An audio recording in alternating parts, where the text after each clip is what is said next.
Hey guys, in the description for today's episode, you will find some information about places you can go, links you can click on to donate, or just to get information on what you can do to help towards the relief effort in Haiti. Anything you can do counts, and it goes to a good cause. Thanks for listening. Enjoy the episode. What's up, y'all? Welcome. I'm energized as fuck today. Thank you for listening in and tuning in to our most updated episode of In Case This Is It. Don't forget to subscribe on all social media. That's Instagram, Snapchat. We don't got no Snapchat. Instagram, Twitter. We ain't make that TikTok yet. But all that. And that's at In Case This Is It. You should know how to spell it if you're listening to us. And tap in. YouTube? And YouTube. We got visuals too. And that's on YouTube. Thank you, Sanjay. Anytime, brother. This is going to be amazing. Thisisitnation. You're about to listen to a pre-recorded interview we did with Mr. Jeffery Pena of Majestic Trades. During that interview, we talked about his memberships not being available. Well, they're available now. By the time this podcast was recorded, he fixed the issue and it's good to go. So you can check it out at majesticstocktrades.com. And again, enjoy the episode. All right, guys. So on the podcast today, we have probably one of the smartest? Oh my gosh. Oh my, absolutely. Absolutely. One of the smartest numbers driven man we personally know. Don't put that. We can say we know this man. El Jefe. We have seen him before. The boss of Majestic Trades himself, Mr. Jeffery Pena. How are you, my brother? Appreciate y'all for very well. Appreciate y'all for having me on. Happy to have you on, man. It's a pleasure. Like you said, we've known each other. Since high school, right? Yeah, since high school. Since I was a freshman, I've known y'all. Damn. I was a freshman in 2008. September 2008 is when I was a freshman. So right around that time when I met y'all. So 09 around there. Perfect. Yeah. All right. So let's get into it. So you just said you've known us that long.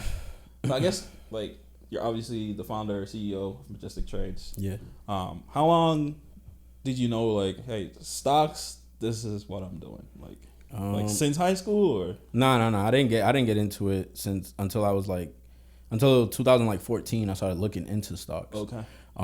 At the time I was working at an architecture firm. You remember Roger? Was Roger in y'all class? Yeah. So Roger had got me a job at an architecture firm in downtown. Like doing like office work, like office manager or whatever. Yeah, just like office shit. Yeah. So I was doing that. I hated it, miserable as hell. So that's I what was the like, office jobs do to you. yeah, exactly. So I'm like, yo, I gotta figure something out. I will never work a corporate job another day in my life. Corporate America is not for me. Oh my fucking God. At all. So I started, looking into, the market and stuff like that. Yeah. Then I started, day trading myself. Once I felt comfortable with my actual money, because at first, paper trading, when you trade with fake money. Yeah. So I was doing that for a little bit. Then I got comfortable with it. I'm like, all right, cool. I learned the system. 2016, I started trading myself. Then I had a boy ask me, one of my boys, he asked me, he's like, yo, what stock you looking at today? I'm like, oh, this one. That's what you got to What say. Price you entering at? I'm like, the fuck? You want me to do the homework for you? Damn. He's like, yeah, just give me the information. Don't pay me for this shit. I'm like, all right, bro, here, like this, that. And that just like the light bulb clicked in my head to start the company. So I started Majestic Trades in 2017. That's fire. That April, fire. my birthday. Yeah, my 23rd birthday. That was my gift to myself as I started this company. Damn. And then it was on from there. Yeah. So how much roughly? How you gotta say exactly? How much clients you have now? So you went from that to 236 right now.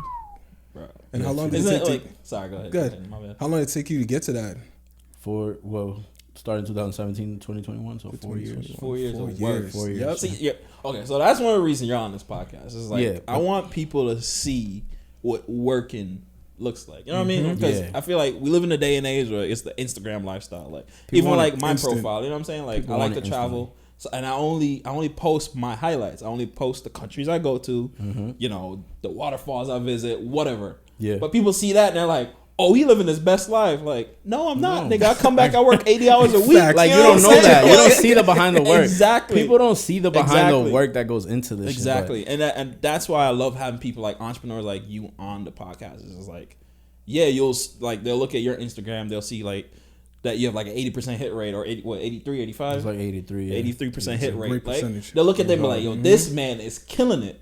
But they don't see the fucking, the early morning rise up pre-charts. Like, looking at the late nights, bro. Like, looking at news. Or when you take, like, a really bad loss, it's like, Yeah, people like, don't know. I want like people today. to see exactly. I want people Today to was see bad. oh, let's talk about that shit. Yeah, today. That Yeah, shit but had me I do. stressed. I get what you're saying though. I do want people to realize that too. That it's not an overnight thing. You know what I mean? Like it took me a while to get where I'm at now. Like, and I'm assuming you still have goals that you're pushing towards too. Yeah, definitely. My goal is 500 clients. That's my first original goal was 200. So I cracked that last month. Nice. Yeah, I cracked that last. That was my first original goal from like 2017. And it took me 4 years to get to my original goal. Wow. So now I got 500 clients, and now I'm giving myself. And now you know what you're doing. So exactly. Now I know what I'm you doing. Know what I'm saying? You know what I mean? So now it's like, bro. Now it's definitely is game on for sure. And it's less errors, more game plans, bro. And it wasn't easy at all. Like I always tell people, it's like the snowball effect, but the beginning of the snowball effect is hard. That's the hard part when the snowball is like tiny and you're like, first steps. Damn, what the fuck? Yeah. Like 2017, I started the company. I had a little bit of hype buzz. You know how like when new shit comes out, people want to try it. All right, let me try it. Exactly. It was like, oh shit, okay. Like I got, 40, 30 clients, whatever the fuck it was. Then it was like, the shit died out. 2018 was like my worst year. Yeah. I think it was like 12 of us on the chat at one point. Damn. I was like talking to myself because nobody was talking. I'm like talking to myself. Every morning I'm like sending notes. Everybody's just like following it, but nobody's talking. So good morning to yourself. Morning, Jeff. Morning, Jeff. Hey, Jeff. Pleasure to be here, Jeff. Pleasure to be here too. Like, what we doing today, Jeff? Like it was like that, bro. You know what I mean? And then I didn't give up. That's the main thing I want to tell people is don't give up. Like even if shit's going slow, never go like get down on yourself just because shit's going slow. Because in a year, shit can change. Yeah. Bro, a year ago I wasn't even doing that good. A year ago, started COVID. I was at like 80 clients. Damn, bro, that's broke. Bro, how did COVID affect the business? Amazing, bro. As fucked up as it sounds, COVID was the greatest thing that could have happened to me. But I feel like that's a good like symbol, like a good representation of what your business does, though. Yeah, I mean, like, you know what? Let's backtrack. We're assuming people know who the fuck you are. So for people who don't know who you are and what you do, just real quick, tell them what Majestic Trades does, so we can really get into the conversation. Right. Okay, yeah. So basically, what I do is I give people a stock. I give them an entry price and an exit price. Okay. So I basically do the whole homework for them. They just have to execute the trades. So they have to buy the stocks. They got to sell the stocks, and then they keep the profits. Right. But I charge a monthly fee. Right. That's for that information. For that information, exactly. So I'll do all the homework for you. I'll find the hottest one for that day. I'll tell you, hey, once it crosses this price, enter it.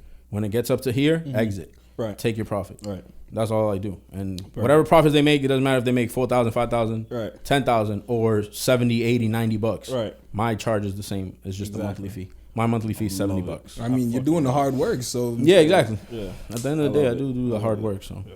So now that we know what you do is like, so let's get into like the nitty gritty of it. So like you're in trade, so I gotta get some disclaimer. Like I'm a part of the family. Yeah, so, like, Sanjay is a client. Sanjay been a client for a while, right? So I know firsthand. I won't tell your story, but I know I can relate to like the inside of it.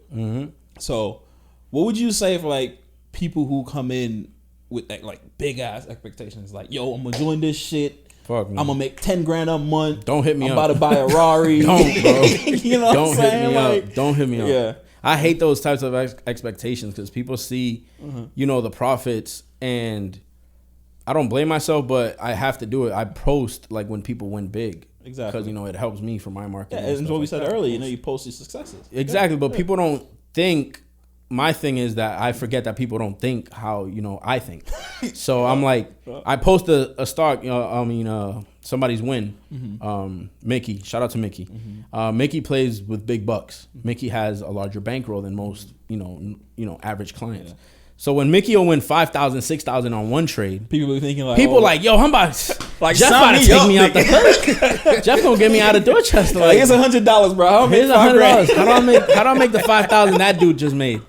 And I'm like, bro, this man is playing with hundreds of thousands of dollars, bro. Relax. It's like, yo, it's different. It's just like there's different levels. So I always tell people like, yo, don't come to me expecting to like, I'm not about to make you rich overnight. Like that's not what I do. Like, I'm gonna help you build, but the way that I build is by giving you small, guaranteed profits.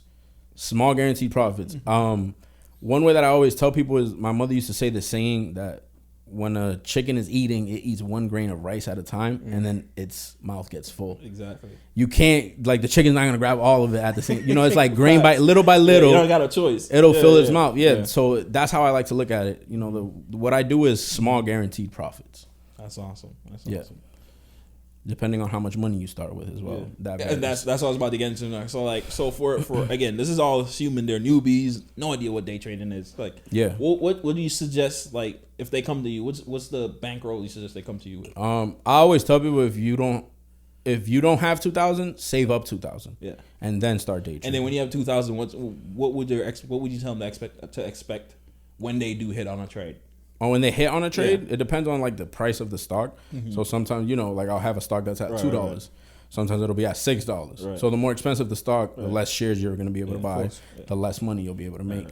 Right. The cheaper ones, the more shares you'll be able to buy, the more money you'll be able to make. So it all depends. But on average, I would say between 5 to 8% per week on their money. So that's on average. That's awesome, man. Because I ain't gonna put my business out there, but I got a decent amount. You know what I'm saying? Yeah, like, you do. Let's put it this way: I have enough. I have enough to trade every day. Like if you're into trading, about the what do you call it? Pattern trade, like all that. Yeah, the Pdt Rule. Exactly. So I have enough not to do that shit. So when I do hit on trading consistently, it's damn near a second income for me. Yeah, you know what I mean? Like if you just follow the steps, you know what I mean? Like and. Like you said, I'm hitting at an 83% rate, whatever. So out of 10 trades, we're hitting on 8. Exactly. So you're taking 2 losses. So profiting, you have 6. Yeah. If you think about it. So those 6, if you average about 500, let's say per trade, you're talking about $3,000 in 10 trades. Man. So. Do the math. It's so when you started off, because personally, one of the things I even still like today we're talking about it, like there's no emotions behind it. You gotta take that shit out, Jesus bro. And the hardest thing to take out is the emotions, bro. And I can't say it enough on the chat because then people are gonna take it as like I'm yelling at them or like I'm offending them or something. Yeah. But people are so emotional, bro. Yeah. Like I'll win, I'll give them 7, 8 in a row wins. Nobody says anything. And they take Everybody's that one. They take one L. They're like, I lost. I lost. I took my loss. That's it. Took my loss. Yo, L. I'm just like, bro, what the fuck? My bad, bro. I'm not perfect. I never promised all wins, yo. My bad. I'm not perfect, bro. I've only hit on the last 8 out of the last 10. My bad, bro. That's fucking. But it's just it's the emotion. So I don't blame them. You know what I mean? Like I'm used to it. It's a human thing to do. It's a human thing to do. They haven't taken that factor out. I took that factor out a long time ago. So I'll take a loss. I don't care. Yeah. Like today, I lost. What was it? It was like 2,000. Yeah, me too. I took a $2,000 loss. Yeah, it was like 2,000. Here. Goddamn. What does that say in red? What does that say in red? Right here. I'll zoom in on it. 2,900. 2,900. Yeah, bro. I took 21. 2,900. Yeah. But I don't. You know what I mean? I'm like, all right, cool. On to Monday. Like, exactly. It's like I'm not here. Like, fuck. I gotta. Oh damn. Yeah. Now I gotta get this back like today. Like, nah, I'm chilling. I'm cool because I know that Monday there's gonna be another one. I could make 3,500 on the one on Monday. Exactly. So it's like I'm not worried about that. But there are people who see the 2,900 loss and they just focus on that. Yeah, they don't think about the past 3 months. Yeah, and I think that goes back to when they come in with the expectations. You know what I mean? Like every day I'm gonna hit this. Yeah. Like because I have people because every once in a while I'll promote what you're doing and people who follow me they'll see it. And they'll message me like, yo, how do I sign up? And I'm like, one, I'm not going to waste your time by sending them to you if they're not serious. Yeah. You know what I'm saying? So, like, half the time I don't even send them to you because I know some of these people personally and, bro, they're full of shit. They're not. You know what I mean? Like, it's not even they're not going to do it. They're going to come in on some shit like, I expect to make, what we were saying earlier, 5, 10 grand a month. Like, bro, that's not. And the first loss they take, they're going to be like, yo, give me my money back or you a liar. Or like, you know what I'm saying? Like, real. Exactly. So it's like I think it goes back to the people who come in with these expectations. It's like, calm down. Yeah, you know what I'm saying. This is not some get rich quick thing. At all. It's passive. It's the opposite income. of that. Yeah, it's like it's get rich income. slow. Exactly. Like, you're gonna get little wins, little wins. Exactly. But it's definitely not no overnight thing. All right. So you said you wanted to 500 is the next goal, right? Yeah, 500 is the next goal. The offer that I got, I was at 150. I was at 150 when I got that offer. Yeah. So in my mind, you say who gave you that offer? Yeah, he's on IG. Yeah, Jay. Yeah. I know him. I just don't know his name's Jay Cohen. Jay Cohen. I hope I said his name right. Yeah. He made me that offer to buy the company out. He offered me 1.5 million. I'm not gonna lie, bro. When we was doing it, I was I'm like, Because I was thinking you gonna take it and just go fucking retire. Nah, bro. I wish. You know what I'm saying? I should have, but nah. The way that my mind works, I'm an idiot. Yeah. So like the way my mind works is like, he offered me 1.5 for 150 clients. What's he gonna offer me for 500 clients? That's how my mind works. And honestly, when people offer you that much amount of money, they can see that there's potential to grow even bigger than that. So what? I don't know if he's a businessman too. So that's what I was looking at as well. I'm like, yo. This is one of the smartest people that I know, and he's offering me that to buy the company. So in my mind, I'm like, he sees something, obviously. Right. And I was at 150 clients. And there you go. It's like, if he's willing to buy in now, it's because he knows what it could be. You know what I'm saying? Like, he got to look at the long game. That's smart. That was the toughest decision of my life, hands down. Yeah. So again, I don't know if you can get into the deal, but let's say you did take that offer. Would it have been something where, you know, you just like, all right, I'm out, or I'm gonna go do my thing, or was like, you're gonna because he's smart, so like a partnership. No. He's like I said, he's one of the smartest people I know. So he was like, yeah, I can offer you. This is the offer. Yeah. But you got to sign a 3-year contract, and he was gonna pay me. It was like $200K. It's like a salary. Yeah, it was like a salary. He's gonna pay me a salary for 3 years to keep doing it, basically, and then. I'm not gonna lie, bro. So technically, I'm an idiot because I definitely would have took it. But no, I get it. You built it. You know what I'm saying? So yeah. Like I built it, and that was another thing. It was like, technically, I could have sold it and like just ran off into the sunset. But it's like, I don't know. I didn't want to do that right now. It just wasn't. Yeah. No, I mean, bro, my phone started blowing up from people I hadn't heard from in years. I'm like, yo, I didn't take the offer. I don't know what y'all want from me. I'm still poor. I still live in Dorchester, bro. I'm still on Dorchester Ave, bro. I don't know what to tell you. All the family start coming out the woodwork. You got money. Cousin. I used to carry you when you was a baby. I used to change your diapers. You was this tall. Nah, bro, I didn't take it. I promise you I'm still broke. This year has been crazy, like I said, bro. He did the evaluation of the company. So the way that story went, I went out there to meet with him to discuss. So what he does is he has a logistics company for Amazon. Oh, nice. So he basically delivers the packages for Amazon. He owns a franchise of Amazon, basically. That's what logistics. I got you. Like the gray vans and shit. Those. He has like 40 of them shits. Nice. With 40 routes. So like that's what he does. And me and Jared, which is one of my close, you know Jared. Yeah. He said, you know you, Free Bread Jared. Yeah. Okay. So me and Jared and another friend of mine went out there to meet with Jay about the Amazon thing. So then we started talking about, you know, how does the Amazon thing work? What do we need? Me and Jared wanted to do the Amazon thing, but here in Boston. So, so me and him, we sat down with him and him and another third partner, Edgar, my other friend. It was 3 of us, and we sat down with Jay, and Jay was explaining to us, you know, the whole thing. And in the midst of the conversation, this was I had just met him. So he was like, what do you do like for work? I was like, I'm a stock advisor. He's like, what do you mean? I'm like, I give people advice on stock. Put people on game, baby. I don't know how else to pitch it. That's what I do. Yeah. And he was like, are you licensed and stuff? I was like, no, not licensed. I learned this on my own on YouTube. He was like, what the fuck? What do you mean? So you didn't go to college? I was like, nah, bro. Self-made, baby. Strictly YouTube, bro. That's all I watched. And he was like, okay. Yeah. So he had joined Majestic Trades. So he had joined the company for a little bit. And he saw that I was hitting. Like I went on a fucking, it was a crazy ass run that time. So he goes, damn, this nigga, he must have gone like, damn, this nigga's really like you know what he doing. Yeah, like this shit is serious. Like, okay, cool. So then, you know, the whole offer thing happened. That's where that budded from that. Damn. But then he also saw that, like, you know, the growth of the company as well. So like I said, back in the beginning of COVID, back in 2020, I was only at like 70, 80 clients or some shit like that.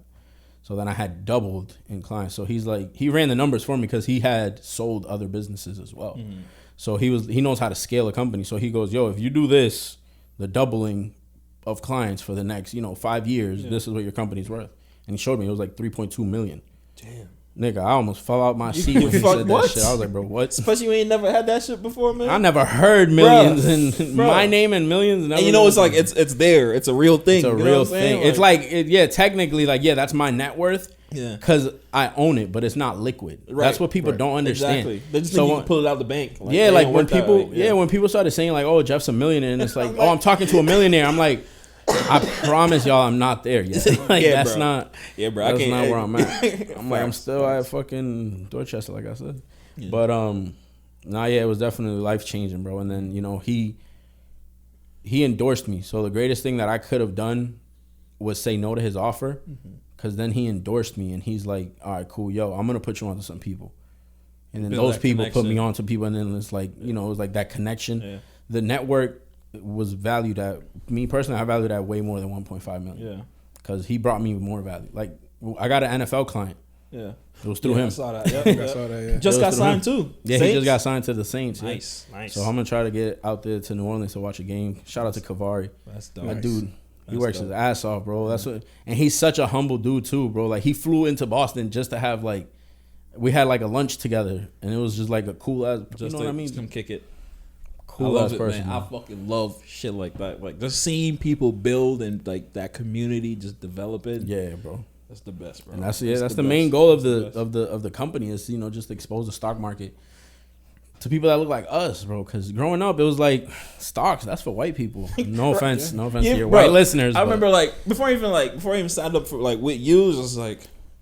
You didn't even know where the fuck to go. Like start. Even to this day, like I got friends like, yo, because I do like I'm on brokerage like Vanguard brokerage account, like long term stocks. I buy like 401ks and shit. Right. People have that. Yeah. So like people come to me and be like, yo, what stock do you buy? Or like which ones like or what index funds do you buy? What mutual funds do you buy? And I'm like, do you have a brokerage account?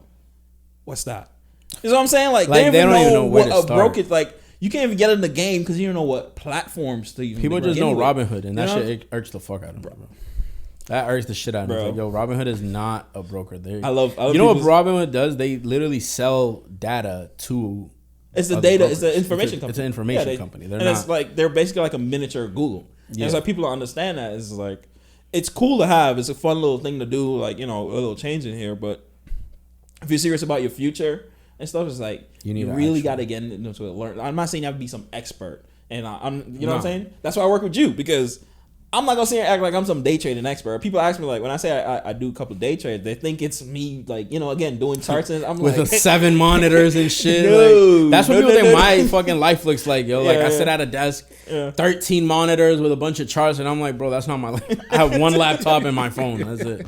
That's my life. It's very simple, bro. It's very simple, bro. But. It's just the how people view things, you know what I mean? Like people view the stock market as a scary place because they could lose their money, but that's not the case because you'll lose a part of it, but you're not gonna lose all of it. That's another thing. It's like when people come to me and they're like, "Yo, I have $4,000, like I'm ready to start," and I'm like, "Cool, sign up." And then the first question they go is like, "Can I lose all my money?"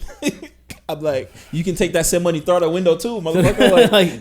I'm like, bro, you're not gonna lose all your. This isn't a bet because the way people look at the stock market is like if it's betting, and it's like, yo, it's not a bet. Mm-hmm. You'll lose, but you'll lose a percentage of it. So if you invest 4,000 and you lose 10% of it, you lost 400. And again, this is assuming you don't do dumb shit. You don't do dumb shit. Because if you do stupid shit, you can. You know what I'm saying? Like, you can smoke a good amount of it, like if you do dumb shit. Couple hours. Yeah, you know what I'm saying? Exactly. So, but it's like you'll lose a percentage of it. So even if you lost those 400, you still got 3,600 left in your account for the next investment. So it's like you're not gonna lose it all on one fucking trade. Yeah.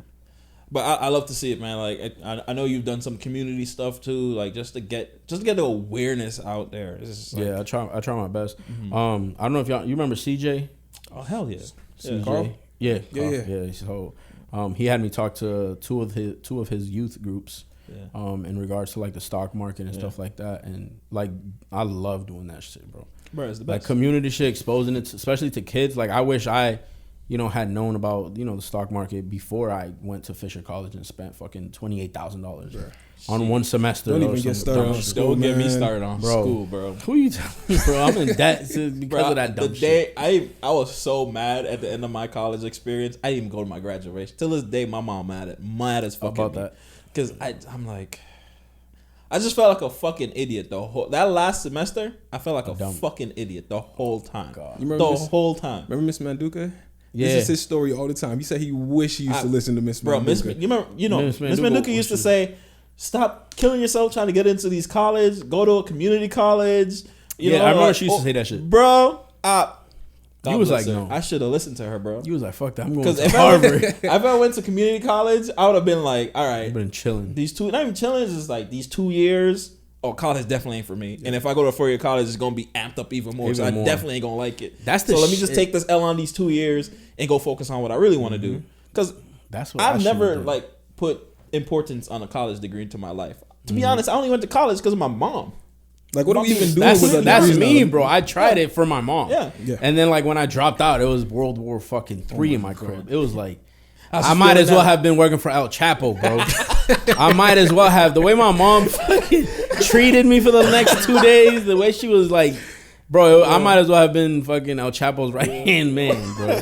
I went just for my mom, but like I said, it's how do I put it, bro? It's like a society status symbol, the whole college thing. That's how I view it. No, it's really, especially in the, in the minority communities, it's just like, they still, and it could be, depending on what you do, they view it as a way out.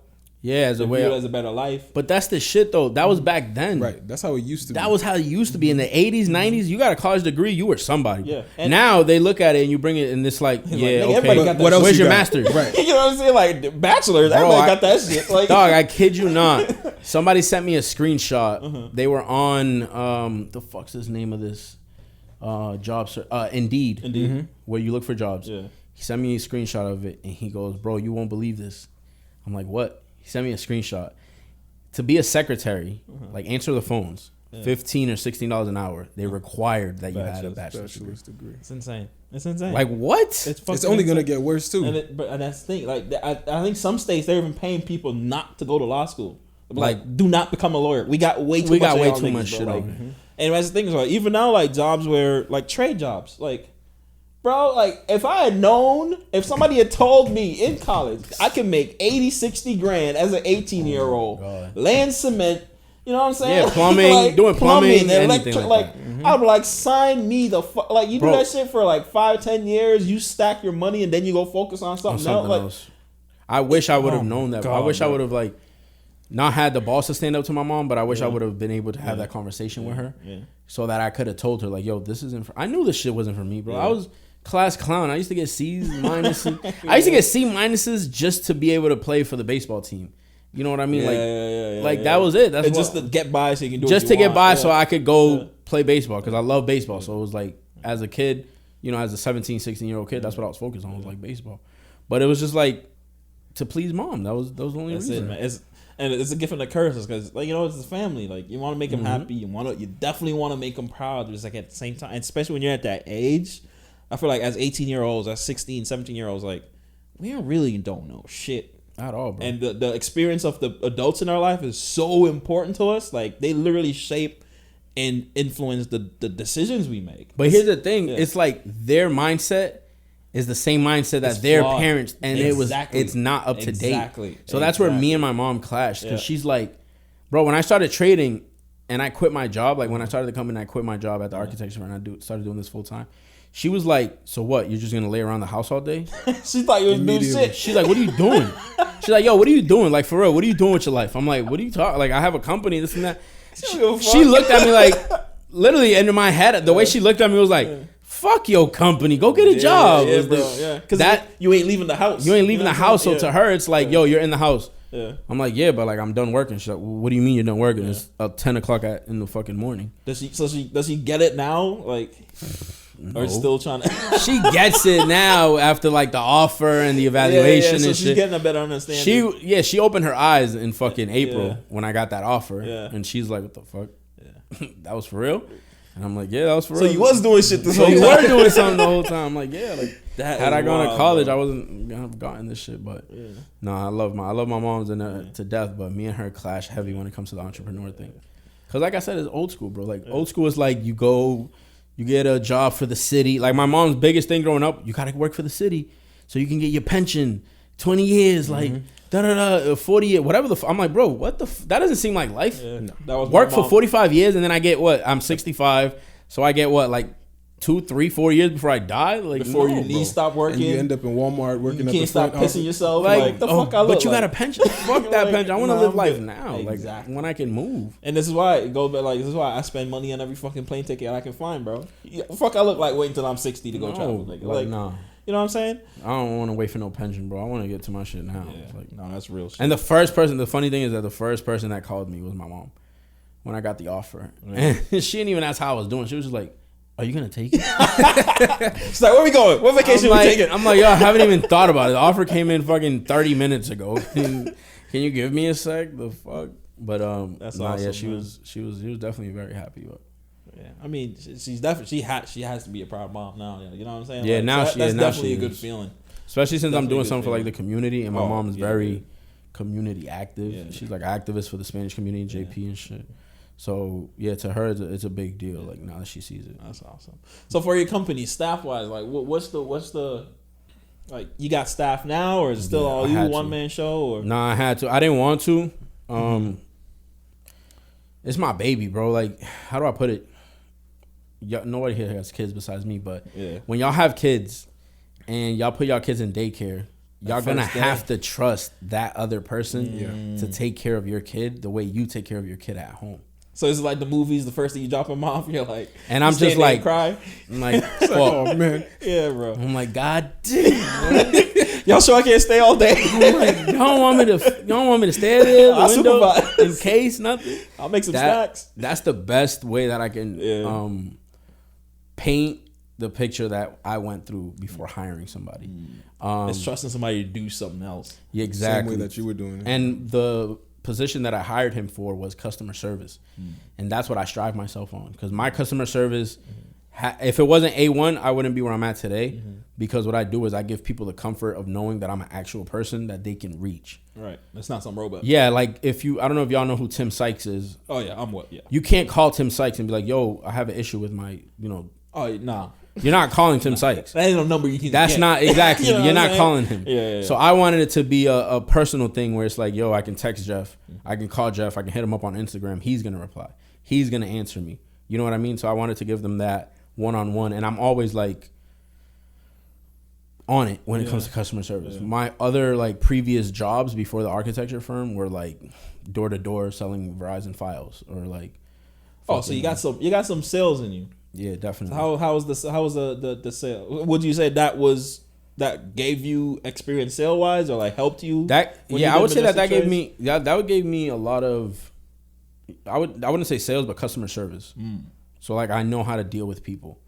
I'm very good with dealing with people, but I don't have the patience to deal with 90 people all at the same time. Right. So that's when I had to hire Walter. And before I hired him, I did do like the little week fucking training, call it, or whatever, where I was just like testing him, like, yo, like, what would you do if somebody asked you this? How would you do this? But he has been with me for so long that he knows the ins and outs of it. Yeah, so he knows the operation. Exactly. And I've also known Walter since I was in diapers, because I've known him. My mom and his like mom and dad are like mad cool in DR. So I've known him since I was younger. Him and my brother were like best friends when they were like fucking 5. So I've known him for a while, so I can trust him. Yeah. And he's the type of person that he's very helpful. So he likes to help people as well. Oh, that's good. So you know him like from because you said that standpoint. Like me personally, like I find it hard to work with people I know because ask Henry, I'm so like fucking anal about shit. I wanted somebody I can yell at and not have to talk about it. Like, you know what I'm saying? Later, like if they fuck up, I can say what I gotta say. Yeah, no, definitely. And it's not some shit where like you gotta apologize. You know what I'm saying? Because I feel bad. Like, and don't get me wrong, I'm not saying I want somebody I can be shitty to. It's just like I want somebody that understands like, hey, this is a business relationship. This is exactly. You're here to get X, Y, and Z done. So like when you say that, it's like, do you have any like reservations about like him, but like I know him, but I know him family. You know what I'm saying? Like, I consider Walter like he's kind of like my older brother, so I know I can tell him shit and he won't take it in an offensive way. He can understand like, hey, this is work and this is he knows how to separate the two. So there was a situation last week.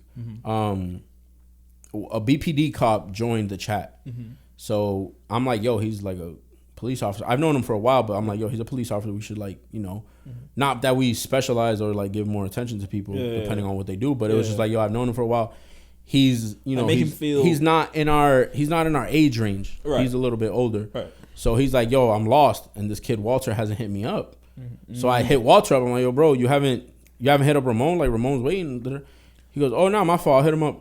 He hit him up and we took care of it. Right. But the fact that I told him, like, yo, you haven't hit him up, he didn't take it as like I was yelling at him. He was just like, got you. Oh, okay, let me go ahead. Exactly. Yeah, okay. Actually, I do need to get this done. Yeah, but like, had it been somebody that's like, I don't know that well or sensitive, like, Jeff, why are you yelling at me?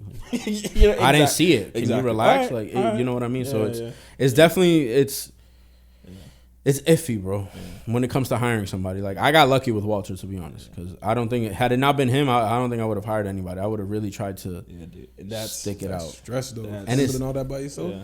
Bro, my girl hates that shit because I would be up 1 a.m. answering questions on IG, and I would go to sleep fucking 1:32, wake up at like 6. But don't you feel so good once you get it done? Yeah, it feels amazing, bro. But it's like I don't have time to sit here and answer. How does it work?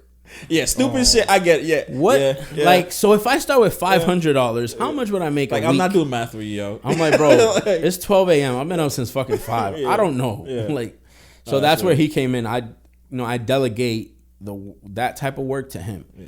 I focus on the day-to-day thing now. Yeah. So he's customer service. He'll answer my account's frozen. Like, what do I do? Like, how do I call TD? Yeah, I've been noticing it in the chat. Yeah, he takes over. He does the like, hey, if you don't have 25K, he'll do that shit. Play yourself, you know. Exactly. like the little shit that I don't want to do. Yeah, no, I definitely notice him. I notice him, so he's working. Yeah, and it sounds fucked up. I just feel like I'm above answering those little questions because I got so much shit on my plate that I got to do. Comes with growth, baby. You don't see Bezos fucking taping up boxes in a call center, center. You know what I mean? Like, exactly. It's a part of it. It comes with growth, so it makes total sense. Definitely makes sense. That's exactly that's what it is. All right, so let's get into conspiracies. All right. Yep. So yesterday, you post some stories on your IG about your website. Yeah. And I hit you like they watching. They definitely watching. I got a theory because it definitely. You remember you said Tim Sykes and them earlier in the conversation. I think them niggas is watching you, bro. For real, bro. I don't. I think you know Warrior Trades. Yeah.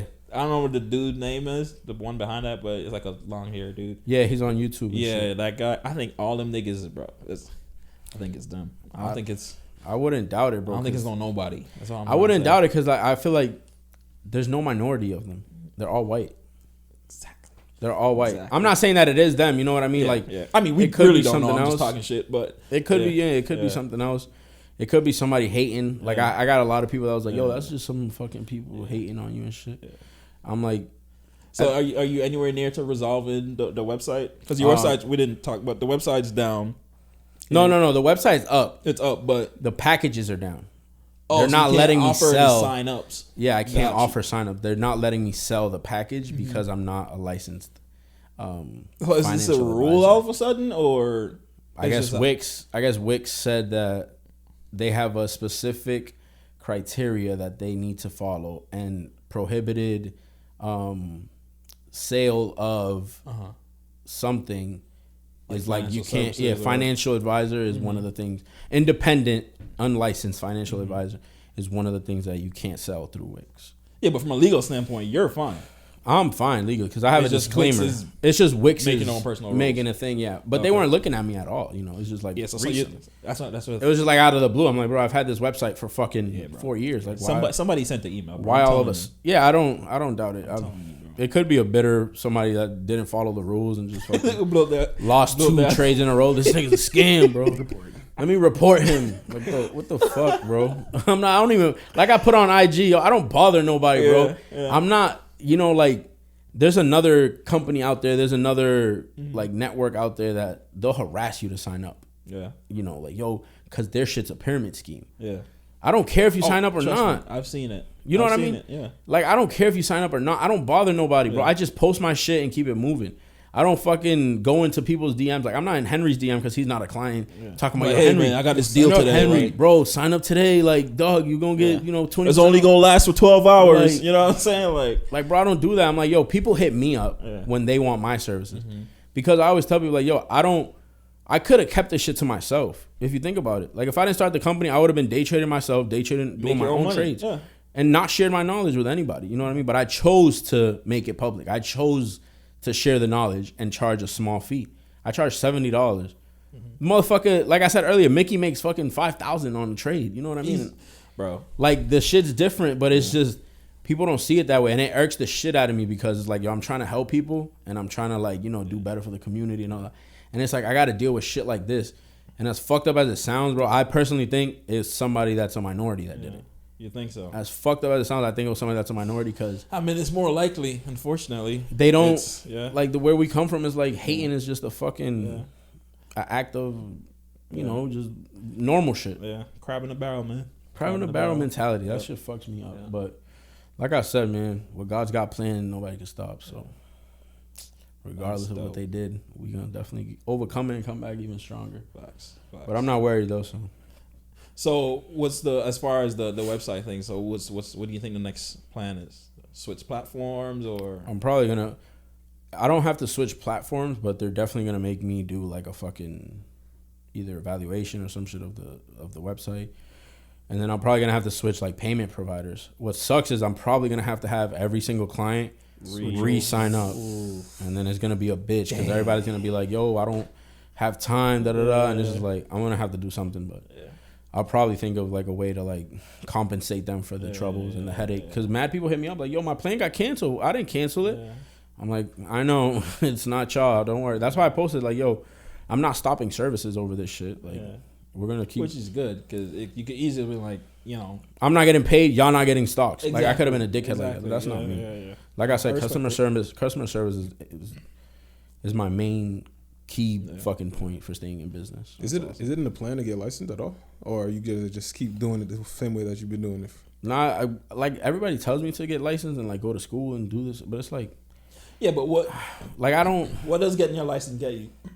Nothing really. The fact it legitimizes me, I guess. But this was now you can go work for corporate. Now I can go work for TD Ameritrade or fucking. Exactly. I don't really want to do Which that. is not your intention. At all. No, at all. Because honestly, at the end of the day, I just want to day trade, make my own money, and go on about my day. But I'm telling you, bro, because right now I want my account to hit a certain amount, number. And then I'm getting all my jobs. Yeah, bro. Like once I get all my jobs, I'm packing my bags, nigga, and I'm out. Bro. Once you're making double what you make at your job, you're good to go. Good to go. If you make $800 a week at your job and you're day trading making $1,600, $2,000, you don't need your job. Because I can say my personal is I want my account to hit 100. Once I have 100 grand in my account, talking about 5,000 per week. Exactly. Per week. Who the fuck's making 5,000 per week, bro? Exactly. If I can, bro. And this thing is like I can easily live off $3,000 a month. I'm a cheap fuck. You know what I'm saying? Nigga, I buy the Spirit airline tickets, nigga. I don't pay for check-ins, bro. Like, fuck the meals. I'll starve, nigga. I don't want none of them shit. You're gonna be on that Spirit holding on to the seat. Bro, I'll be flying that bitch. Nigga, I don't give a fuck. But my point is like I just want that comfort. You know what I'm saying? It's like that's my goal, man. Once I hit that. Once you hit that goal, bro. Once you hit, my first goal originally was 25K. I was obsessed with that shit, bro. And it was so hard to get to 25K, bro. Yeah. When I started off with 5,000 that I borrowed from like my uncle. Yeah. And I'm like, fuck, bro, this is taking mad long, bro. I'm gonna be in this because you get the 3 limits. You gotta follow. Bitch, bro. You gotta follow the Pdt Rule. Yeah. For those who don't know, the Pdt Rule is you get 3 trades because your account's under 25,000. You only get 3 trades every 5 business days. Right. The 5 business days start when you do your first trade. So if you start on a Tuesday, you have till next 2 trades until next Tuesday. Right. So it's like it's a bitch to get, to climb up. Exactly. But like I said earlier, the snowball effect is real. So once I got to 25K and I was free, I was like, all right, cool. Now this shit's about to get popping. Yeah, bro. I remember when I just the first time I hit 25K, like I hit a trade. I think I made like $600 off the trade, and it pushed me like $300 over 25. It's like barely over. And then the next day, my fat ass fingers, I bought in way too early. Oh my god! And then I lost I think $800. So it kicked me back on there. Oh, and then they started messaging me like, "Hey, you gotta deposit. You gotta 800. Deposit 800. You gotta put it back to 25, or let us know so we can switch you back to the thing." I'm like. But I just put the more money in, and I'm good now. But bro, I was stressed, bro. Nah, back then that shit was serious, bro. But once you cross that, you good because it all comes easier. If everybody starts with the right mindset, and I think that's the first goal. Mm-hmm. Everybody that starts under that should have is getting to that I can trade every day level. Yep. And people always tell me like, what's a comfortable amount to start with, so that I can work my way up to 25K. I always say 10,000. If you start with 10,000, you can get to 25K within 2-3 months, let's say. Yeah. And then once you're there, you're good to go. You can trade every single day if you want, bro. That's awesome. That's awesome. Yeah, bro. So, all right, outside of your business, what are some are there any other businesses you're focusing on or like you're thinking about? I remember you was doing post up about real estate a couple months back. Yeah. So real estate's not the first one. Real estate's the second one on the list, but first one is me and Jay are looking to partner up and start a trucking company. So that's on the way. He's gonna have his truck. I'm gonna have my truck. That type of business, but trucks as in like the delivery trucks or like 18-wheelers, like 18-wheelers. Nice. So you guys looking for drivers or something? Because I might. No, so he already has the drivers because he has the Amazon. So thing. He has it. Okay. So what he's gonna do is basically just bump up the drivers from Amazon. Like, yo, y'all want to go work? Y'all want to make more money? Yeah, I want to make, but only the good drivers. Well, so. Obviously, yeah. So it's like, I'm super excited about that, bro. Because growing up, I was obsessed with trucks, bro. Like my biggest obsession was like the truck. You know what I mean? Like the plate trucks and shit. Damn. So for me, it's like a nostalgia thing to like, yo, now I own these soon bitches. I can own an actual fucking truck. That's dope. And bro. I'm like, yeah, bro, I'm on it so heavy. Like I be bothering this nigga Jay so much, bro. I be feeling bad sometimes, but I know he's cool as shit, so he doesn't care. But I just be like, bro, let me know when you're ready. Yeah. You want me to fly out today? I'm ready to go. When do you want me to go? Ready to go. When do you want me to go? And it's like, he's getting married pretty soon. Nice. Yeah. So he has that going, and he has a few other projects that he's working on personally. So I know it's gonna happen soon, but it's just like I'm impatient because I'm a fucking crackhead when it comes to like when I want something, I want it now type of thing. It. So listen, man, I'm gonna do a shameless plug right now. If this man is ever in Boston, please tell him to come on the podcast. Who, Jay? I would love. I think he's flying in on. I don't care. For the class that I'm doing, I think he's flying in. If he's willing, I don't give a fuck. It could be 12 o'clock at night, bro. I'll set this shit up. Bro, he's so knowledgeable, bro. I would love to have, I love people with the entrepreneurial mind. And not even just the mind, but the fucking go-get-it attitude. That formula is having that mindset and the fucking drive to go. And he was, from what I hear, he was very, very low on funds like 2017, 2018. Yeah. Because he went through like a divorce or some shit. Like, I don't want to get into his personal shit, but the nigga basically was at zero, bro. Yeah. And was like... He went to work. Boom. Went to work. Took that shit off, bro. The nigga's a multi-millionaire now. Yeah, bro. Multi-millionaire. Because this nigga's just fucking... Yeah, I love it. He's the type... He just bought... So we have a meeting every Monday. Like our group. He just bought... what kind of car? A McLaren. He bought a McLaren. No. He bought a McLaren, but it was to rent it out. Of course, it's a business. You put that shit on for tour a business, bro. That's this nigga's mentality. Smart. Is he doing a tour? Or what? It's like a business. Yeah. I told him when I met with him, I'm like, bro, like you are literally me in 16 years. When I'm 40, that's like this is what I'm gonna be. Like I just hope you know. He was like, yo, I appreciate you saying that shit. I'm like, no, nigga, I appreciate you meeting with me. Period. It's goals, man. Like the crazy thing is, bro, he wouldn't have picked me from a fucking hole in the wall. A hole in a wall in January. You know what I mean? But he just saw, I don't know, my drive, my attitude. I don't know what it was, but he chose to fuck with me heavier than people that I've known my whole life who have money. It's the work wanted to fuck with me. It pays off. You know what I mean? It's like, and I always go ahead. Sorry. My fault. But I always wanted to. I always say this shit, but people from the outside are gonna see your talent before people on the inside see it. Facts. It's always like that. It's always facts. And your work ethic will always speak for itself. Always speak for it. Joe Rogan has a quote where he says like, if you just pretend like live your life and carry yourself like you're constantly on a reality show, like cameras are watching you, you'd be amazed how much opportunities you get, how much shit you get done. It's because you carry yourself that way. You know what I'm saying? Like people see you how you carry yourself. Yeah, you gotta push through. It pays off. But that shit, that's definitely true, bro. Like, so you got the trucking, and then are you thinking about real estate? Yeah, we were thinking about real estate, and we were looking in Chicago, but then one of our partners who's from Chicago was like, "Yo, this is not this ain't it. Y'all gonna have to look somewhere else. This is not it. Yeah. So I want to get into real estate, but at the same time, it's like, for me, real estate is just like, I'm so used to like fast, like quick money with day trading that like real estate's like, you gotta fix it up. It's gonna take 4 months to fix it up. Then we gotta, because even the quick flips is too long for you. Yeah, even the quick, get it appraised. So like, you're gonna get your profits in a fucking 9 months. I'm like, I don't know, bro. It is a big profit though when you get that. When you get that profit, it is a big profit though. But I'm considering it. But definitely the truck thing is definitely my next move. Nobody knows about it though until right now. Until I said that shit. That's awesome though. I mean, personally, I'm working on a CBD coffee line. Oh, nice. Like I literally had to start over though because my supplier for the beans, like I got the beans were shit.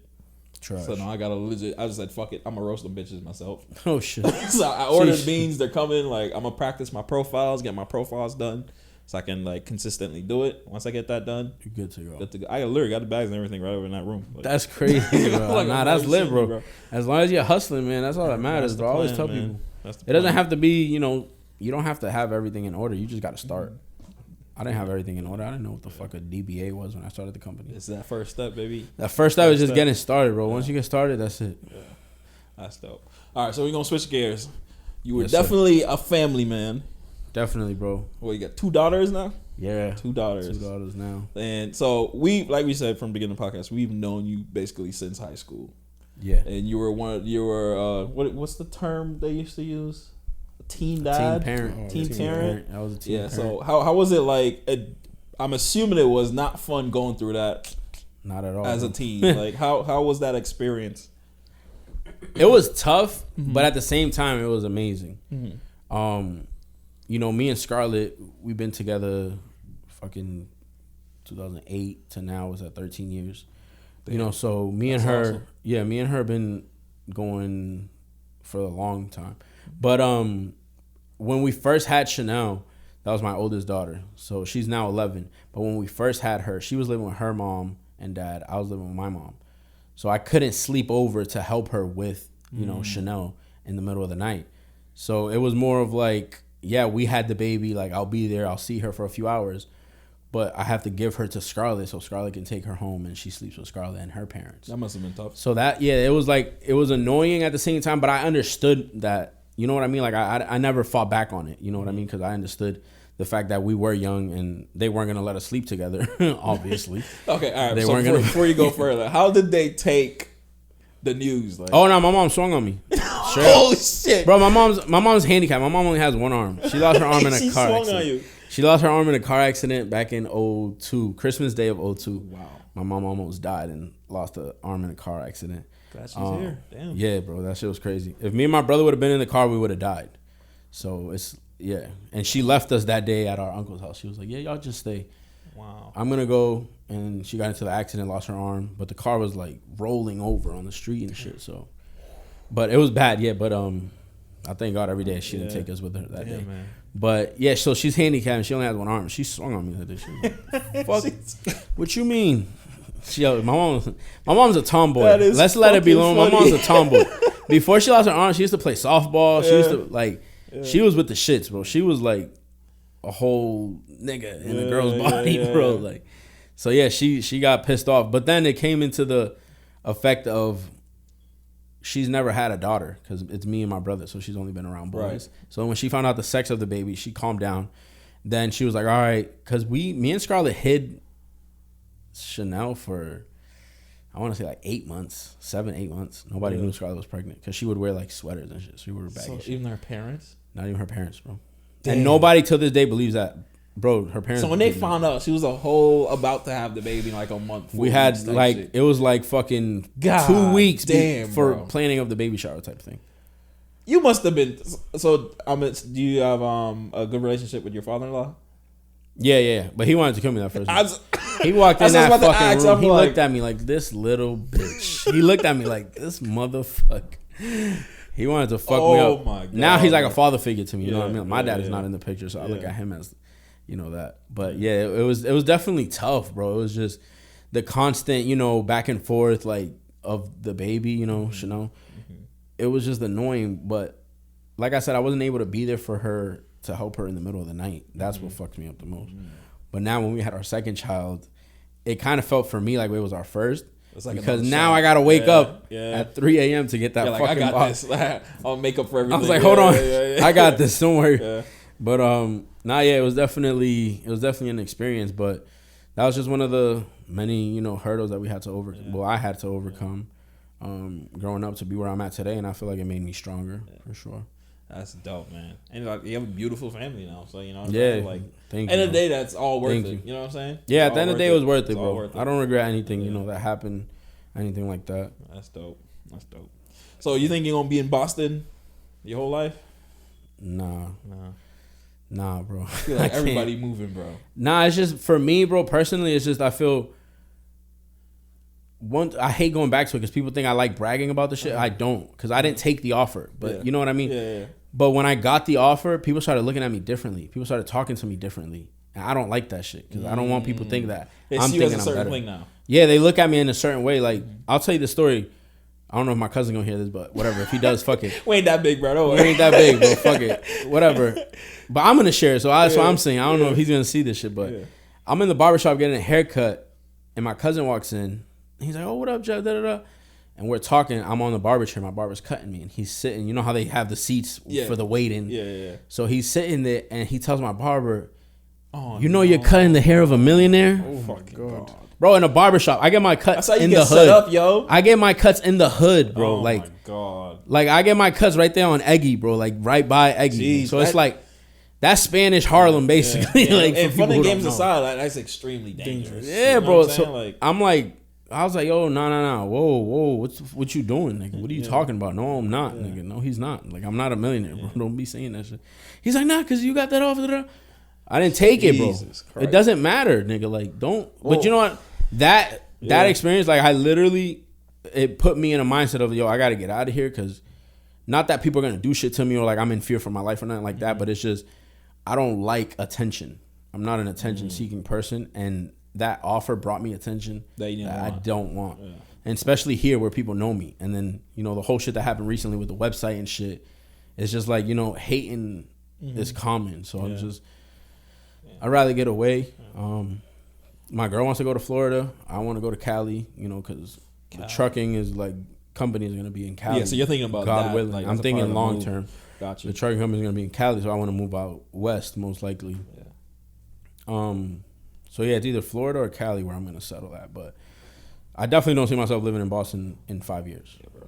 Yeah, I mean, I already said it on this podcast, man. I'm out the country in like 4 years. I don't know where I'm going, but it ain't gonna be here, bro. Nah, I just ain't gonna be here. Like I said, bro, I don't know. I just it doesn't feel like home to me anymore, bro. It's kind of fucked up to say, but like, I drive through the city and it's like, yo, that building wasn't there. There was a tire shop there. What the fuck's the building doing there now? Like, you know what I mean? It's so gentrified that is crazy. At least, I come from Jamaica Plain and Dorchester. So both of those neighborhoods I consider home. So were you born in Boston? Yeah, I was born in Boston. My first few years I was raised in Jamaica Plain. Right, I'm not gonna say the street because then people are gonna think I claim the street. It's a what set you claim, I'm not gonna say the street. I'm not doing that. I grew up in Jamaica Plain for the first few years of my life. Then we moved to Dorchester. We moved to specific projects. I'm not gonna say those projects. Nah, I get it, bro. I get it. So then most of my life I lived in Dorchester, But the start was in Jamaica Plain, and we would always go back and stuff. So I consider both Dorchester and Jamaica Plain my homes. But like I said, it's so gentrified now that it doesn't feel like that. No, I definitely relate to when you say it doesn't feel like home, because that's one of my issues. Like, I wasn't born in America. Like, I moved there from Jamaica. I was like 13, 14, whatever the 8th grade age is, like middle school. That's when I came here. And I just never felt like, I'm around my peers. I'm around black people. I'm around like Hispanic people. Like, I'm around people I relate to, but I just never felt like America is my home. Till this fucking day, bro. That's crazy. I don't know why. So I think also I'm so hell bent on leaving this fucking country. It's like, you're sold on it, bro. So maybe if I go somewhere else in the U.S., I'm like, all right, this is better. But my thing is, I didn't. It's crazy too that I always said, I was like, yo, I'm never leaving Boston. Like, I'll never leave Boston. Like, I know where I'm going. I know all the shortcuts, how to get to places. Like, why would I leave? Like, this is my. Yeah. But bro, it got to a point where I'm like, no, I get it, man. I'd rather go somewhere nobody knows me. Yeah. Low key, yeah, fresh start, low key. That's dope. Definitely rather that, bro. All right. You got anything? I feel like I'm talking this whole fucking. No, it's been great conversation. I know, Dan. Henry, you haven't said not a damn thing, bro. Listen, I know. No, when he gets that quiet, he's just taking shit in. I know him. Okay. Henry, you got any questions? Are you sure? Listen, I've just been acknowledging. There's so much knowledge going on in this room, and I respect it so much. Go ahead. No, go ahead. I was gonna ask, bro. When shirts coming back, bro? The shirts are on the site still. They didn't take those down. I need one of them joints. They haven't taken those down. I need one of them joints. Feds caught us, but. So actually, I was meant to ask who do you have design your website? Joven. He's the one that's helping me right now with the whole Wix fucking situation. And how does the merch, like, is it a thing where you get the merch ahead of time, or is it like a no? It's like made to order basically. Oh, nice. So you'll place an order, let's say for like 6 specific shirts. Joven will see the order and then he'll go make him himself. Nice. So he has the presser and all that. Oh, shit. So he legit has the equipment. He has the equipment to make them. Yeah. So like as the order come in, he'll make them. Cheapest and most efficient way. And that motherfucker, he's nasty with web designs, bro. I recommend him. Everybody that asks me for web design, I always tell them, yo, Joven is definitely the guy that you want to go to. I'm thinking about doing some website stuff too. That's why I asked. But oh yeah. No, I definitely recommend him, bro. Yeah. He's cool as hell. And he does like, the videography and stuff. Yeah. He does videos, editing, all that shit. Nice. All right, so I want to get back to trading for a little bit, right? So I remember pre-show we were talking. Can you, for people who are essentially just watching this only because they give a fuck about trading or they want information on trading? Yeah. I would say you're a professional day trader, like pretty good. You're pretty not according to Wix. I mean, based on my eyeballs, you're pretty fucking good at it. You know what I mean? Thank you. So as a professional day trader, what are some just tips people I guess wouldn't think about that we give them like when they just start day trading? For example, from stuff like making sure your account is set to this or whatever. Like okay, so like just like tips in general. Exactly, like just to make their trading experience not as hectic as it could be. When you go to open your account, make sure you open up a margin account. Okay, not a cash account. The reason why. This is going to fuck a lot of people up, but margin allows you to trade with double of what you have in your account. It's not credit. You don't have to pay them back. It's not like they're loaning you the money. But if you deposit $4,000 into a margin account, they're going to let you trade like you have $8,000 in the account. So you'll be able to buy more shares. Up to $8,000 of specific stocks. Some stocks they don't allow it. Some stocks they're like, yo, this is a sketchy ass stock that just popped. We're not giving you trust them niggas. All right, but we don't trust them niggas. You're gonna have to pay with your cash. Yeah. But that allows you to buy more shares and it allows you to increase your account a lot faster because you'll be able to make larger profits. Okay. But that's a double-edged sword because if you lose, you're gonna lose more. So you got to take that into consideration. Right. So I definitely would say a margin account is definitely what you want to open. Once you open up the margin account, you start day trading. All right, cool. Now you're day trading. Now you're like official. You do your first buy. The shit's not going good. You're like down. I'll use the actual number so that way it's easier. If you have a $4,000 account, okay, you should not lose more than $400 on a trade. You should never lose more than 10%. Okay. Fuck that. You should never lose. If you're starting out, you should never lose more than 5% on a trade. So extremely played. Extreme to the extreme. Yeah. 10% is like the most you should lose on a fucking trade. Because if you lose 10%, now you're only down to 90% of what you started. Yeah. But now in the next trade, if you make that back to 10%, you're back at even. So then the next one after that, and it's simple math. If you're hitting average around 80 whatever percent, yeah, exactly. Simple math is like you're making more than you're losing. Exactly. Exactly. Okay. But some people don't see it though. Some people don't follow directions. Some people aren't as smart as you. So, so I'm like, yeah. So basically, if that's another tip is, 5 to 7% loss, cool, take it. 10 is where you gotta like, yo, all right, you're gonna have to swallow this pill. Yeah. This is not gonna taste good, but you're gonna have to swallow this pill. Just take this out. Because this is not gonna fucking go anywhere. Next advice would be if you're up 10%, take it. If you're up 8 to 10%, take it. Yeah. So which is basically your rule. Which is basically, I call it the 20% window rule. 10% down, 10% up. Yeah. Whichever one hits first, I'm selling. If the profits hit first, I'm taking profits and I'm out of here. What the fuck? I don't. Right. I made fucking $2,000. Why would I stay in this trade? Why would I look for $4,000? I'm good. And being greedy. It backfires. It backfires heavily. Yeah. So I always tell people just trade with precaution. So you don't have to jump into every trade. The patterns have to people that learn this. Obviously, the patterns have to match what you're looking for. Right. If they don't, you're not going to trade. Like yesterday, nothing fit our system, so we didn't trade at all yesterday. But then, you know, there are days where, like we were talking earlier, by 9:32, we're done. We worked for 2 minutes. 2 clicks. The shit crossed, went up 10, 12 cents. We out of here. It's all right, the fucking best. Hit buy and hit sell. Hit buy, hit sell. Out. And that's I it. fucking love that shit, in a matter bro. of seconds, bro. In a matter of seconds. But, you know, then there's days where we're there until 10:30. So yeah. it's like, fuck. Yeah. Don't get impatient. And that's the last thing I would say would be the tip is don't get impatient. If you get impatient, you're going to buy in early. I've had people text me like, yo, I got in and like I lost. I'm like, yeah, nigga, I'm guilty of that shit.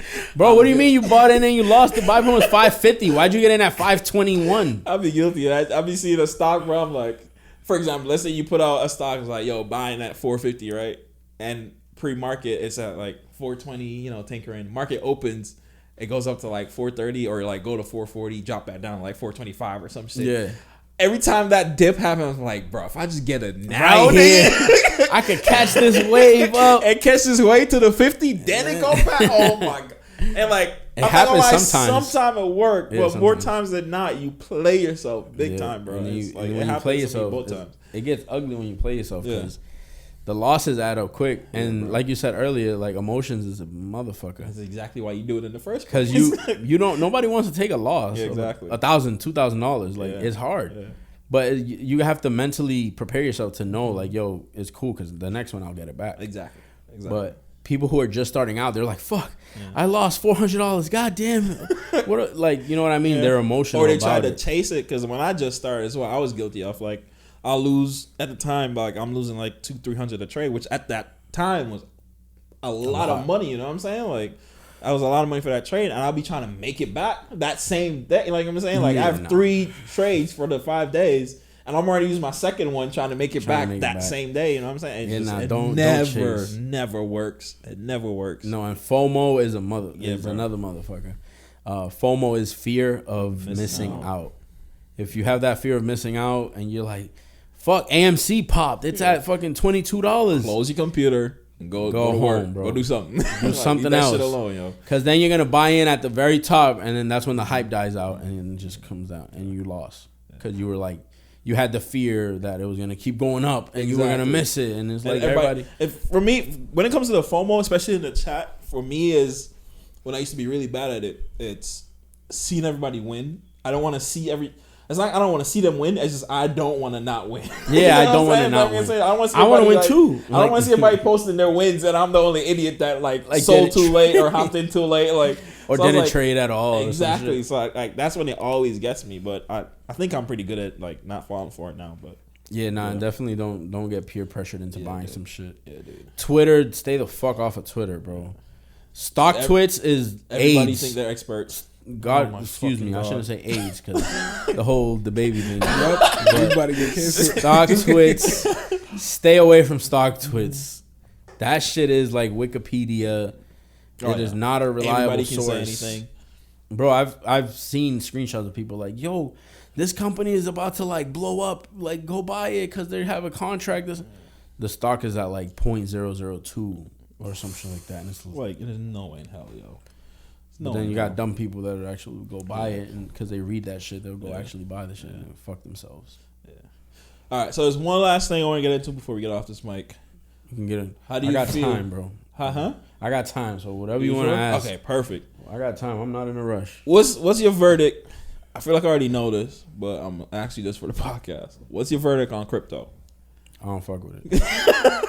That was straight and simple. Straight and simple. Let's get into it. Straight into the point. Why you don't fuck with crypto? Not regulated. I'm good. There's no police. So you ain't got no Bitcoin, nothing. I don't have FOMO. I don't have FOMO on none of that shit. I'm not gonna lie, bro. I fuck with Ethereum just because of the potential. Like I don't get up like and watch it every day. Like I don't even have the app on my phone. Like I have the account, but I have to download the app to go into it. Oh, you know what I'm saying? Like, so it just sits there. Like, if I do see news on Ethereum, it's when I'm on Yahoo Finance or something, or some shit like that. And if it's something major, I'll go check just to see what my account looks like. But I mean, I put $1,000 in Bitcoin. I don't know what it's at now. Yeah, but you know what I'm saying? That's really only two I fuck with. Like, I can't. I just have those two, and that's it. No, you know I can't. But I get it. I'm strict on the whole knowing and being in control of my money. So that's why even with like overnight holds that are not blue chip stocks, I'm like, fuck, this could go either way technically. I have to be very confident in the stock to send it out. That's gonna go. So like the semi shit that I sent out the other day, it was supposed to be an overnight hold, and then after hours it like popped like fucking 60 cents. I'm like, yo, everybody take their profits. We're not holding this now. We're not holding this overnight. But that's just me because of, my system and the way that I work and the way I'm wired. Right. I like being in control of shit. I don't like knowing that my money's invested in a fucking coin that can drop while I'm sleeping and I can't do shit about it. Yeah. You can't put a stop loss on this shit. You know what I mean? So it's like, I don't like the. So what would it take for you to be confident in getting into crypto? Like, what would need to happen? What would need to happen? Yeah. Like the government backs it, or like, it would have to be some regulations behind it because it's like, if I logged into Henry's fucking e-wallet and stole his Bitcoins and he had $40,000 in it, who's he reporting that to? It's a good question. If somebody did that to me, I'm reporting to the SEC. I'm going straight to the SEC and I'm like, yo, they did this, this, and this. It wasn't me. This wasn't my transaction. And they can, at least your shit's probably insured. My shit's probably going to be insured because TD Ameritrade has insurance. I'm assured of that. That's a good if they do that shit to Henry, who the fuck is Henry going to go to? Like, nigga, who got your password? You know what I'm saying? And a hacker can have this shit. You know what I mean? So that's why I don't like that shit, bro. That shit, I'm uneasy when it comes to like you said earlier, like you're cheap when it comes to money. I'm very protective when it comes to my money. That's why I'm very thing about like entry points. And when people hit me up, when people like the other day, somebody hit me up and goes, "Yo, bro, I just profited 800. Like, thank you. You're the GOAT." I'm like, bro, I never told you to buy at. It hasn't crossed. What are you talking about? I'm the GOAT. I didn't tell you buy in there, nigga. That was you. That was your trade. You did that by yourself. You're the GOAT. What are you talking about? And then there's people that lose when they buy in early and they hit me up. But you're looking at it from the loss standpoint. You know what I'm saying? Like, you're more likely to lose than win. The dude that won, he got lucky because that shit could have tanked. I got lucky sometimes because my laptop has a big ass. I have the big ass laptop. It has the big ass trackpad, and every once in a while, because I'm just waiting for the buy, I'll leave the mouse or thing on the buy button because I don't do hotkeys. It just feels weird. Yeah, and I'll accidentally hit the shit.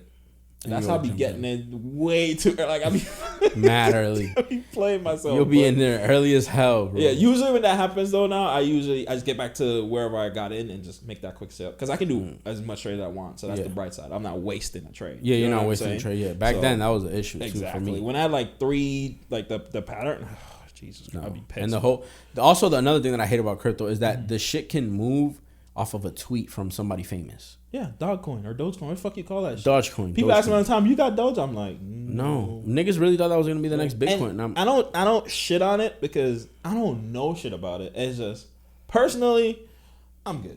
Yeah, like you got Doge. I think he's into it, but it makes sense to him. So like I say, if it makes sense to you to invest and double down when it drops and whatever, like. Because he can speak on it. I got in FOMO, fear of missing out. And when I bought in, it was at like 65 cents, the worst fucking thing in the world. Because people were buying in at like 25 cents. Yeah, and I bought in because I was listening to somebody who I thought had an idea of what they were doing. Yeah. Bad fucking idea. But the thing about crypto is, when you buy in, the more that you buy in the shares, if you buy at a lower price, it can go down. Yeah, so I was able to drop it from 65 cents down to like 25 so you like average your price down. Yeah, exactly. Down. Which is what I was saying. He has a good strategy. Like he's not doing it for instant profit, which I feel like that's majority of the people in crypto. They see the success, or if you call it success, a Bitcoin, and they're like, oh, this is the next Bitcoin. This is the next Bitcoin. That's the next fucking line I hate. Bro, nothing I hate more than that. You've seen the stories, people sell their houses, cars, and put it in. I'm like, you are wilding. But I don't put $500 into crypto. Like, you bugged out if you're doing that shit. Selling your crib for that? No. Like, people give up their whole lives. And it works if you own, like, and go ahead. No, go ahead. The people that owns, like, that already owned a shit ton of Bitcoin at that time, they just lucky it worked. But like now, when the market as it is now, you think you're just gonna sell your house, take the $60,000-$80,000 profit you get, and put it like, are you mad? Are you like dumb? Like what? Yeah, bro. And the worst thing that, like, and it could happen, like if tomorrow at 2 a.m. a report comes out that Amazon has banned Bitcoin from their platform. Look what happened in China. When China banned, I think they banned Bitmining. They banned Bitmining, and I think they straight up banned Bitcoin, and that shit damn near dropped by like $20,000, bro. And imagine you're sleeping and wake up to some shit, and the fucking president of China fucked you up and your account. But bro, imagine you just sell your whole house, nigga. Like, you get a check for $80,000 because that's the equity you had in it. You're like, I'm gonna put this shit in Bitcoin. And you bought a whole coin for $60,000. You wake up, that's just at 35. Oh my! I be sick. Nah, I'm not. Fucking sick, bro. I'm taking a flight to China. I'm fighting somebody. I'm like, China gotta go, yo. That's what I'm saying. Like, that's what I don't like is the whole up in the air thing, and the shit's 24/7 and never closes. For me, like I said, I don't shit on people that do crypto. I don't shit on people that do other investments, Forex, crypto, whatever the fuck you do. Cool. That's for you. Me personally, I don't like it. That doesn't mean that I'm right or you're right. It doesn't mean that, my way is the right way. Like, that's not the case. It's just me personally. I like day trading because I know it's quick in and out. The stock has to have good news, has to have volume. It has to fit the chart pattern. We only looking for 10 cents. Once we get those 10 cents, we're out. You have your rules. I have my rules that I live and die by. Yeah. It's been working for me. It's worked for me for 4 years. Like, yeah, I mean, I know you say you don't shit on. Like, I agree with you when it comes to crypto because I'd be a hypocrite and I'm in it. It's like I have crypto, so I get it. But when it comes to Forex, bro, I talk shit. If you do Forex, you're a fucking scammer. I'm sorry. I'm like, no, bro. I think it's the scammiest shit on this fucking planet, bro. Yeah, I don't. And when I see people with these programs, it's like, oh, sign up. I'm like, get the fuck out of here, sign bro. Two people up, you get it for free though. Kiss my ass, yo. And if those two people get two people, you get 150 a week. But it's not a pyramid scheme. You know how many of my friends come to because they see that I do the day trading like with your company, and they come to me thinking it's the same shit, and I'll be disrespecting for you, bro. I'm like, but that's first the of shit. all, motherfucker, like, yeah, that's the shit though. Like, it's such a snake oil business that they fucking created with the whole Forex shit. And I'm not saying people that trade Forex do it, but there's a specific company that like tries to recruit people to join their pyramid. It is a pyramid scheme at the end of the day. I could be full of shit, but if I'm gonna say this, look in the camera and say this shit. If you're part of a company that recruits for Forex, you a piece of shit. I don't give a fuck what your intentions are. Fuck you. And you go do something else. Damn, I want to say I can't say all that, bro. Fuck that. I can't say as the president of Majestic Trades, I can't say all that, but I wouldn't say I don't agree with you. But I personally, I've lost friendships over this shit with Forex, and it's sad because they fucking brainwash people, bro. They're like, and it's hard to watch, and it's hard as fuck. Like, damn, like, bro, for real, like, you don't see this shit, you don't see it, nigga, like. You gotta get 2 people to get 2 people to get 2 people to get 4 people to get 4. Like, bro, it's fucking financial Herbalife, bro. And they're literally, and they're like, oh nah, like, you just gotta the shit that I hate is that they use trading to cover up the pyramid scheme, and it makes my shit look bad because the first question I always get asked on when I go on podcasts or when I go do interviews, Forex, what do you think about Forex? And it's like. Yeah, it's not. I can't say how I actually feel. You know what I mean? I don't want to offend anybody. Don't worry, I just said it for you, bro. I don't want to offend you. Just say I didn't say that shit. First, I got you, bro. Like I said, I respect everybody. How you get your money is how you get your money. I got you, bro. I just don't like the whole pyramid scheme. If you trade Forex, I know people that just trade Forex. They're not in a company. They're not under an umbrella of somebody that brought somebody. And it works for them. They specifically just trade Forex. Like how I do day trading, they do the same thing but with Forex. If you do that, cool. I don't. But if you're over here recruiting, and that's what I was saying earlier, is like these companies. Like the reason why it's like I feel so strong about it. I shit you not. I have at least more than 5 friends who have come to me like, be like, hey, like I'm doing this, like essentially trying to recruit me. Like one of my the latest person. Come watch this seminar.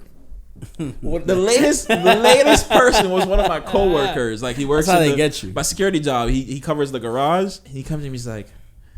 He's like, you ever heard about Forex? Like I want you to watch this seminar at 11 o'clock tonight.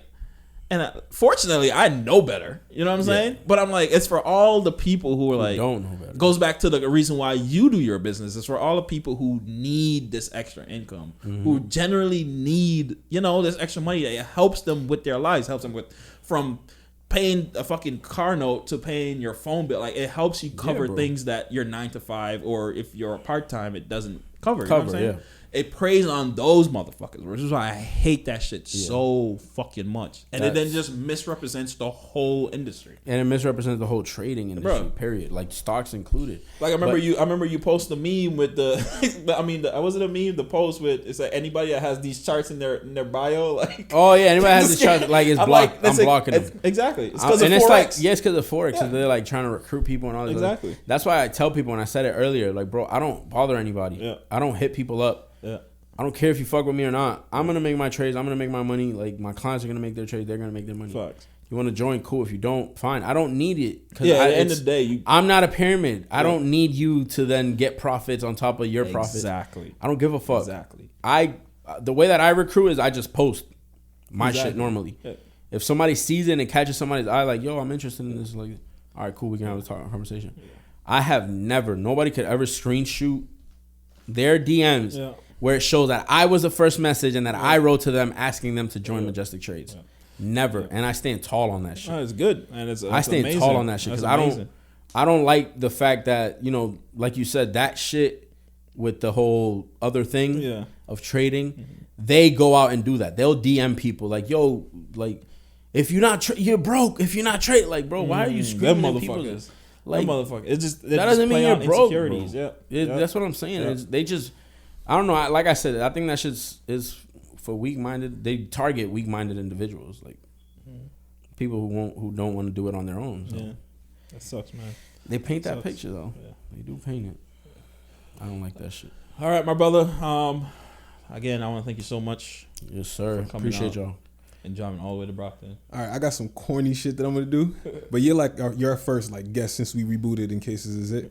So, all right, you ready for this? All right, so this is a $100 bill. Of course, it's fake money, right? Okay. But because you are our first guest, I want to kind of present it to you as like a token of our appreciation of you stopping through. That's lit. Yo, you want to sign it? Can somebody? Yes, who signed it? I did like an SS in the back, but I don't know if you want to sign it too. I'm putting that shit in my shit.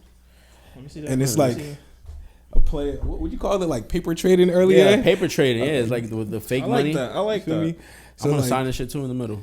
Just like a token of our appreciation for stopping through. Nah, I appreciate y'all for having me, bro. I remember Sanjay hit me up and was like, "Yo, the podcast is back on. If you want to join." Bro. I'm like, "The fuck, nigga! I've been waiting on you to tell me that the podcast is back on." I love it.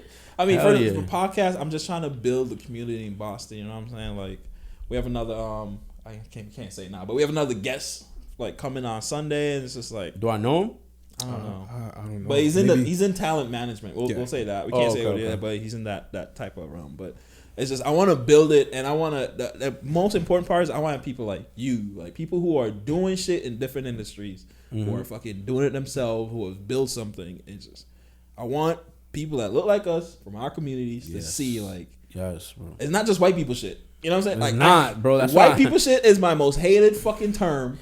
Like, because I travel and I love hiking, you know how many times I hear, that's some white people shit. I fucking hate that shit so much, man. But I just want to show, white people shit is not a thing. You know what I'm saying? Like, that's a stereotype. That's a box that we put ourselves in. Yeah. Like, I put, I didn't know about stocks, and like I said, until I was like 20 fucking, 20? Yeah, 20. Until I was 20, I didn't start looking at stocks. Because I thought it was white people shit. And you just ignore it. So you put it as something you can't do. But yeah, bro, I want to thank you for coming on. Yes, sir. That's your camera. If you want to look at it, yes, sir. Say anything you want to the people. Definitely appreciate y'all for having me here. Thank you to everybody watching as well. The website is currently down. Well, the packages are currently down, but if anybody has any questions, Majestic Trades on Instagram, that's the best way to reach me. Once the packages are back up and everything's cleared, I'm definitely gonna make a post about it. I'm gonna make it a movie once the shit's back up, because what God has planned, nobody can stop. I live by that. So and where can they find you? Come back stronger. Majestic Trades on Instagram. And if you watch the damn podcast, you'll be tagged on facts as well. All right, guys. As usual, I want to thank you for watching. All this Do all the shit I said at the beginning of the podcast. And until next time, until next week, peace.